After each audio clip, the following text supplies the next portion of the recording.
Glancing over my notes of the 70-odd cases in which I have, during the last 8 years, studied the methods of my friend Sherlock Holmes, I cannot recall any which presented more singular features than that which was associated with the well-known Surrey family of the Roylotts of Stoke Moran. It is perhaps as well that the fact should now come to light, for I have reason to know that there are widespread rumours as to the death of Dr. Grimsby Roylott, which tend to make the matter even more terrible than the truth. 'Twas early in April in the year 83 that I woke one morning to find Sherlock Holmes standing, fully dressed by the side of my bed. He was a late riser, and as the clock on the mantelpiece showed me that it was only 7:15, I blinked up at him in some surprise, and perhaps just a little resentment, for I myself was regular in my habits. Watson! Yes, Holmes, what is it, old man? A client. It seems that a young lady has arrived and insists upon seeing me. Should it prove to be an interesting case, you would, I'm sure, wish to follow it from the outset. I thought at any rate that I should call you and give you the chance. My dear fellow, I would not miss it for anything. Excellent. Miss Hudson, would you ask the young lady to step up? Thank you. When young ladies wander about the metropolis at this hour of the morning, and knock sleepy people out of their beds, I presume that it is something very pressing that they have to communicate. Ah, but here she is. Won't you please come in, my dear? Thank you, sir. Good morning, madam. My name is Sherlock Holmes. This is my intimate friend and associate, Dr. Watson, before whom you can speak as freely as before myself. Ah, I'm glad to see that Mrs. Hudson has had the good sense to light the fire. Pray, draw up upon it, for I observe that you are shivering. It's not the cold which makes me shiver. What then? It's fear, Mr. Holmes. It's terror.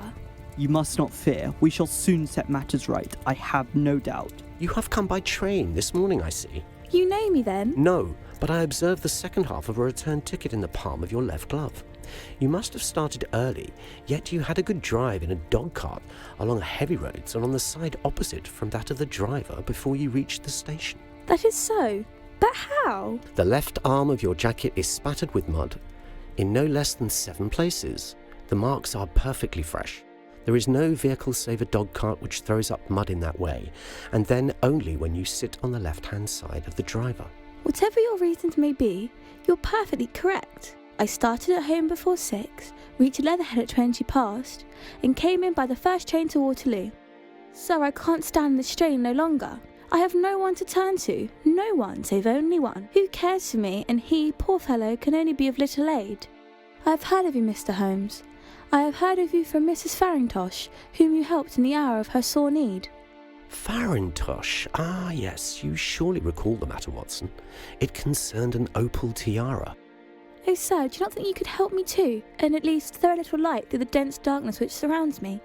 At present, it is out of my control to reward you for your services, but in a month or 6 weeks I shall be married, with the control of my own income, and at least you shall not find me ungrateful.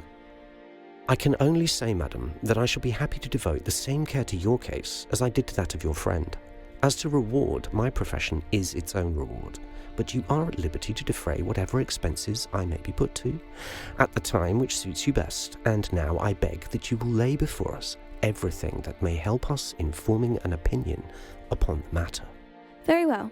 My name is Helen Stoner, and I live with my stepfather, who is the last survivor of the oldest Saxon family in England, the Roylotts of Stoke Moran, on the western border of Surrey. The name is familiar to me, Dr. Grimsby Roylott, is it not? My stepfather, a most formidable individual. Surely it is not he whom you fear, my dear. What I fear is a whistle I have heard in the night. A whistle? I know it must sound strange, but it is the very whistle which heralded the death of my dear sister Julia. And when was this? 2 years ago. She heard the sound of each several nights just before her horrible death. Exactly how did she die? In terrible agony. Just a week before her wedding, she burst into my chambers at 3 a.m, screaming and gasping for breath, and collapsed upon my bed. She was dead almost at once. And the whistle? I heard it myself for the very first time that night, as poor Julia lay dying. Do you know what she died of? That was never determined. I presume that there was an official inquest? There was, but the coroner was unable to find any satisfactory cause of death. Poison, perhaps? The doctors examined her for it, but without any success. Then what do you think that the unfortunate lady died of? It is my belief that she died of pure fear and nervous shock, though I do not know what could have frightened her, unless it was the gypsies. Gypsies? Yes, a band of gypsies is always to be found on the plantation, and as she lay dying, poor Julia actually managed to speak of a band. It was the band, she said, the Speckled band. Those are the very last words she was to ever utter. These are very deep waters. In the time that has passed since that dreadful night, my life has been until lately lonelier than ever. However, a dear gentleman has done me the honour of asking for my hand in marriage. His name is Artemidge, Percy Artemidge, the second son of Mr. Artemidge of Crane Water near Reading. Although my stepfather will lose a considerable amount of income from my mother's estate when I marry, he has offered no opposition to the match, and we are to be wed in the course of the next month. Then what brings you here? Just this. 2 days ago some repairs were started on the west wing of the building, so that I was forced to move into the chambers which my sister died, and to sleep in the very bed where she slept. How could I find repose in that place with the horror of my sister's death echoing and re-echoing in my mind? How indeed? Then try to imagine my thrill of terror when, as I lay awake last night, unable to think of anything but her mysterious and terrible fate, there suddenly came to my ears that very same dreaded whistle which had been the herald of her death. I sprang up and lit the lamp, but nothing was to be seen in the room. However, I was too shaken up to go to bed again. I dressed, and as soon as it was daylight, I slipped down to London with the one objective of seeing you and asking for your advice. You have done wisely. There are 1,000 details which I should desire to know before I decide upon our course of action. Yet we have not a moment to lose. If the doctor and I were to come to Stoke Moran today, would it be possible for us to examine these rooms without the knowledge of your stepfather?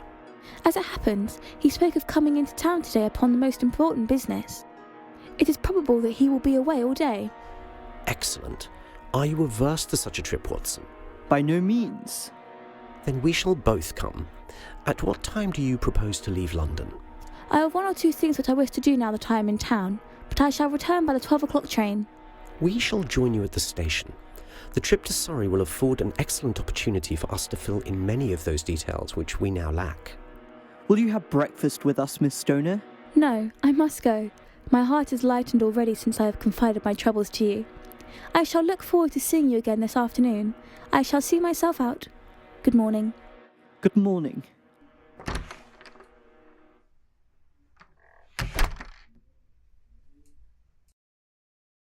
And what do you think of it all, Watson? It seems to me to be a most dark and sinister business. Her sister must have been undoubtedly alone when she met her mysterious end. Yet what becomes of these nocturnal whistles? And what of the very peculiar words of the dying woman, the Speckled band? Ah, the Speckled band.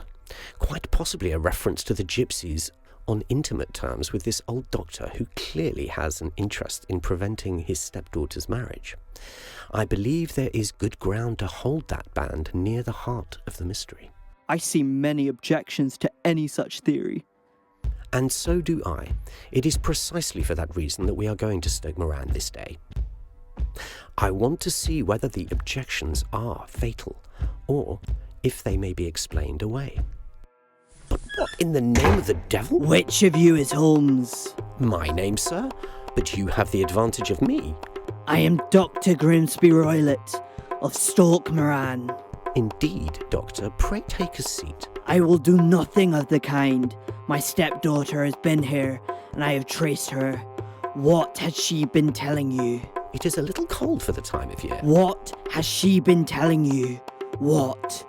Speak up, blast you. But I have heard that the crocuses promise well. Ha! You put me off, do you? I know you, you scoundrel. I have heard of you before. You are Holmes, the meddler. Holmes, the busybody. Holmes, the Scotland Yard Jack in office. Thank you. Your conversation, Dr. Roylott, is most entertaining. When you go out, please close the door, for there is a decided draught. I will go when I have said my say. Don't you dare meddle with my affairs. I know that Miss Stoner has been here. She has been here. I traced her. I am a dangerous man to fall foul of. See how I treat this poker. See that you keep yourself out of my grip. He seems a most amiable person. Indeed, I am not quite so bulky, but if he had remained, I might have shown him that my grip was not so much more feeble than his own. There's your damaged poker. Well done. Fancy his having the insolence to confound me with the official detective force. This incident gives zest to our investigation, and now, Watson, we shall order breakfast, and then make preparations for what promises to be an adventurous evening in Western Surrey. Well, Mr. Holmes and Dr. Watson, you have now seen my own bedroom. With no obvious pressing needs for repairs at the end wall. Exactly, and Dr. Roylott's bedroom. A most interesting study. What did you make of it, Watson? Make of it? Why, yes, let us test your powers of observation. Pray, relate what you saw in the doctor's chamber. Well, it is larger than this one. Indeed. And is as plainly furnished. A camp bed, a small shelf of books, mostly of a technical character, a couple of chairs, a round table, and a large iron safe were the principal things which met my eye. And on top of the safe? A small saucer of milk. Excellent. Your powers are definitely growing. Miss Stoner, does your stepfather keep a cat? Why no, there is only a cheetah and gorilla of which I told you.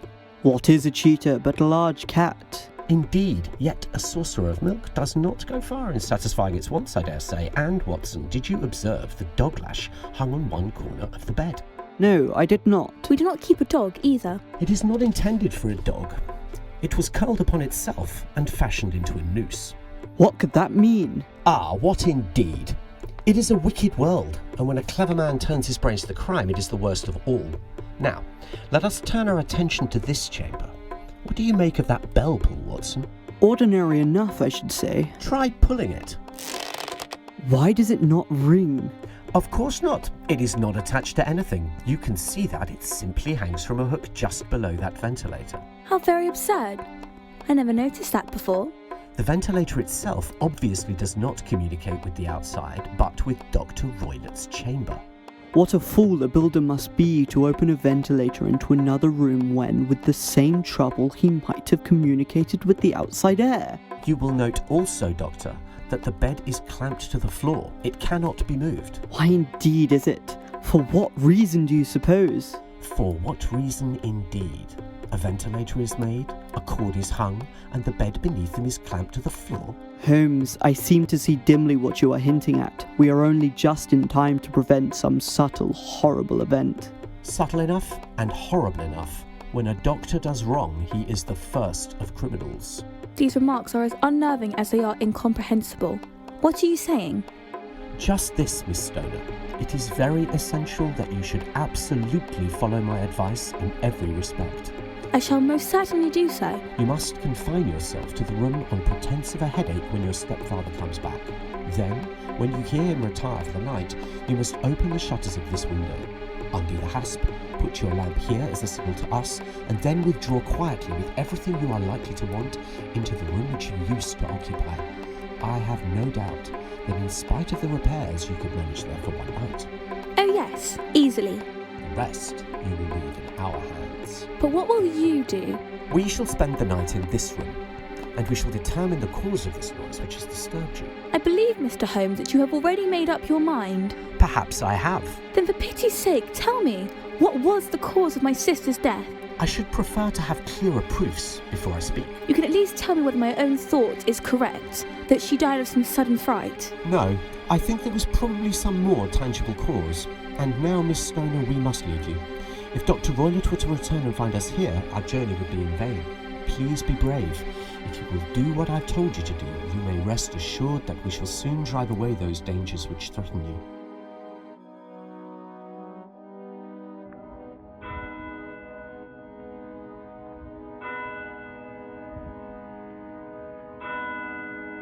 "3 o'clock. We have crouched here for hours, Holmes.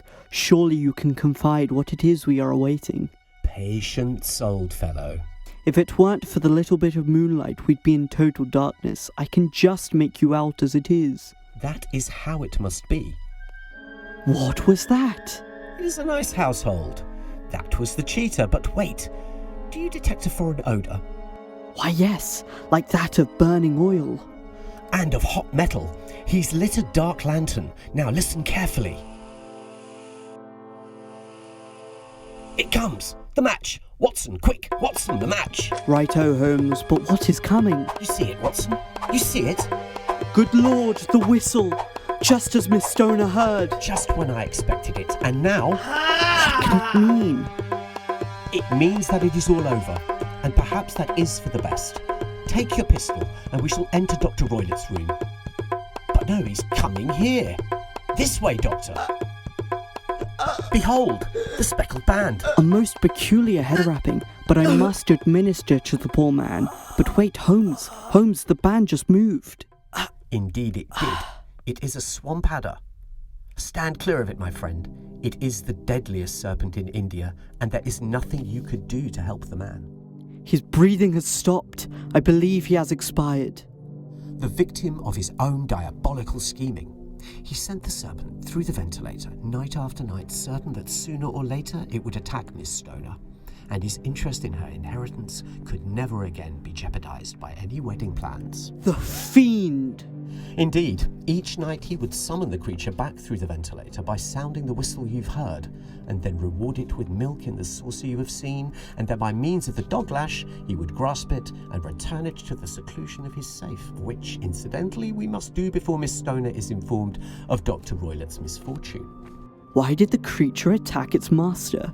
The blows from my cane chased it back through the ventilator, and also aroused its snakish anger, so that it flew upon the first person it saw. In this way, I am no doubt indirectly responsible for Dr. Grimsby Roylott's death, and I cannot say it is likely to weigh very heavily upon my conscience. How shall we remove the serpent? We could do so by means of the dog lash, which Dr. Roylott has so thoughtfully provided us, and then, perhaps, you can remove that pet, which now encircles his brow.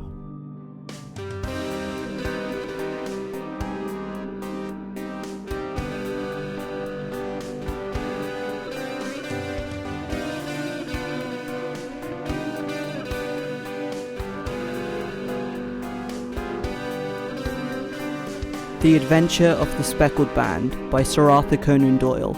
Adapted by Robert E. Robinson and Tilum Patel. Sherlock Holmes, played by Graham Silbiger. Dr. John Watson, played by Tilum Patel. Helen Stoner, played by Macey Stone. Dr. Grimsby Roylott, played by Tilum Patel. With special thanks to the Beacon Society, Rory Laws, and the City of Westminster College.